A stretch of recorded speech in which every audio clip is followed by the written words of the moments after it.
ate awo kwendi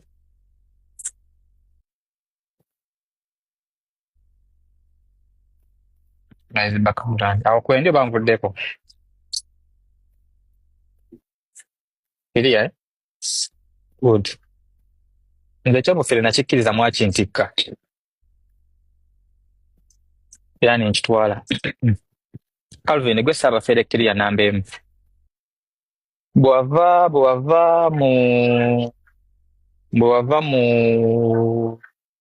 mu Favour Star olyoka okola kampani eyo gy'olimu olwaleero era nga naye tulinza few moment bayita eyo kampani mwoli olwaleero naye nga Favour Star baakusiba lwa miliyoni 2 ne bakusiba ekajja nsawo nakati ndi sure nga okyayisasula naye nawe n'ofuna mu authority kano ngenda kuwamu ka sample sigenda kujja nnyo na bintu bingi kuba nkimanyi olw'obwasaamirivu bw'oliko ogenda kuvaayo yasaamirire ng'eggeege oddemu okola evidiyo awo tweyuze Calvin Kanye nkutadde ku bbali muntagingire Bantu 2012 Ssekizibu Paulo Honorable muntagingire Bantu 2012 Ssekizibu Paulo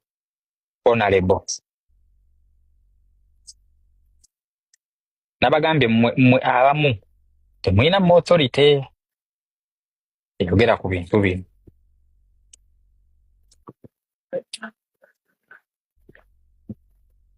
Kalimu mukulu Paulo Bantu 2012 olinajja nakumusoko tubuulire ensonga lwaki tokyabeeramu mu ofiisi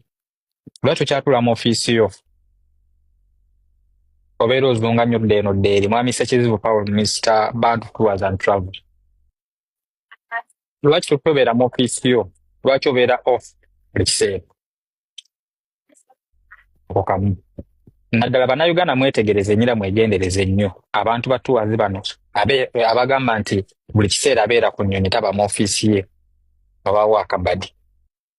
mbagamba kusinziira ku experience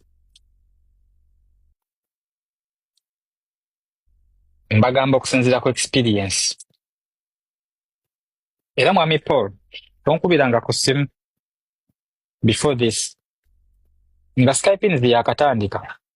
mukulu Ssekizibu Paulo n'omukyala gwe bayita Kalo Nantongo omuyimbi gye wamugambira mbiina ku maloboozi kampani eyo nga yakatandika otandikira okusasula bloga ne ba TikTok bakube Skype nzi mukulu Ssekizibu Paulo era ekivulu kya Kalo Nantongo bwe kyabeererawo okaawo Kalo Nantongo yantuukirako nga yagala sponsorship nga omanyi abayimbi babeera anoonya ekimuyisaawo bwe yajja ewuwo era n'onkuba akasa mukulu Paulo Ssekizibu Bantu 2012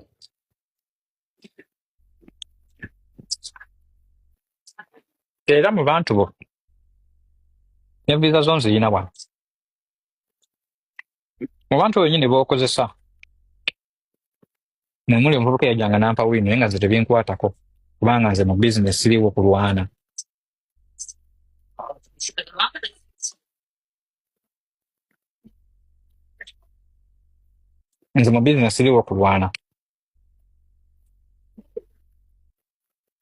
so mukulu Ssekizibu Paulo bye wagamba Kalo Nantongo bimanyi abantu abamu babali mu nsonga zino saagala nnyo bayingizaamu naye nga batuneegendera ddala mu maaso tujja byongezaayo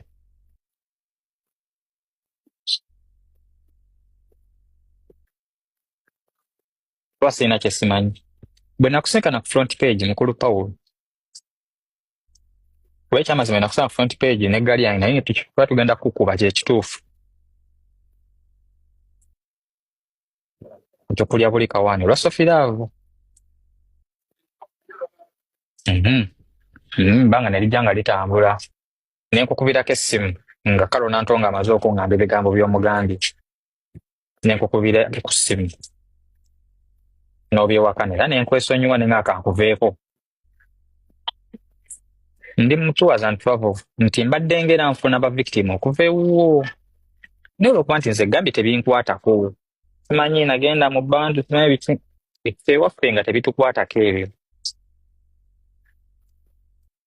Nawulidde ogenda kukola association kati ate nga gwe mubbi namba emu kale mbanga mwami po toli mubbi ekyabakira nti bakeere bajje bakusaba ebifande oba onoomubawa.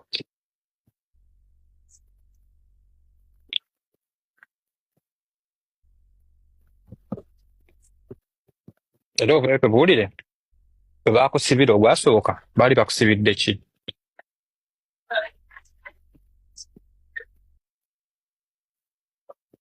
Boyi temunnyingira 5 kubanga nze n'ebizibu byange munveeku. Temunnyingira tebalinaako buzibu. Gwe Calvin Nkayanja manyi ogenda vaayo yasaamirire ng'eggeege. Gamba onkole vidiyo emu King Sir tabiriimu kubanga naye wajja nakuofisi nga onoonye ssente olinga onoonyezaaki. Mbadde ensiizi kyasinze okunnyiza kwe kubiteekamu King Sir ng'ovumiramu mbuno ab'enkyukakyuka kubanga obintu buli kimu kyonna bakiteekamu politics not seeking a sympathy.